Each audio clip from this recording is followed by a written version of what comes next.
joined today by Assistant Attorney General for the Criminal Division, Leslie Caldwell. I'm also joined by the United States Attorney for the Central District of California, Eileen Decker. I'm joined by FBI Deputy Director Andrew McCabe and Richard Weber, Chief of the Criminal Investigation Division at the Internal Revenue Service. And we are here to announce a significant step in our ongoing work to combat global corruption and to ensure that the United States offers no safe haven to those who illegally use public funds for private gain. And today, the Department of Justice has filed a civil complaint seeking to forfeit and recover more than $1 billion in assets associated with an international conspiracy to launder funds stolen from One Malaysia Development Berhad, or 1MDB, a company wholly owned by the government of Malaysia. Now, the $1 billion in assets that we're discussing today are just a portion of the more than $3 billion that was stolen from 1MDB and laundered through American financial institutions in violation of United States law.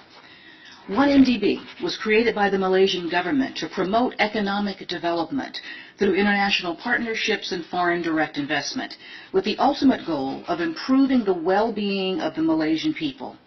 But unfortunately, sadly, tragically, a number of corrupt 1MDB officials treated this public trust as a personal bank account. Now, our complaint alleges that from 2009 through 2015, these officials and their associates conspired to misappropriate and launder billions of dollars from 1MDB. And as my colleagues will explain in further detail, the co-conspirators laundered their stolen funds through a complex web of opaque transactions and fraudulent shell companies with bank accounts in countries around the world, including Switzerland, Singapore, and the United States.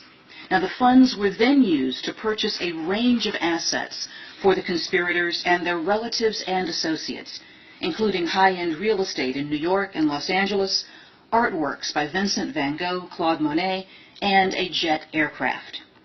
Today's case is the largest single action ever brought by the Department's Kleptocracy Asset Recovery Initiative, which was established by Attorney General Eric Holder in 2010 to forfeit the proceeds of foreign official corruption and, where possible, to use the recovered assets to benefit the people harmed.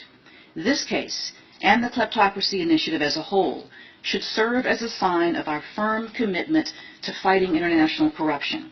And it should also send a signal that the Department of Justice is determined to prevent the American financial system from being used as a conduit for corruption. And it should make clear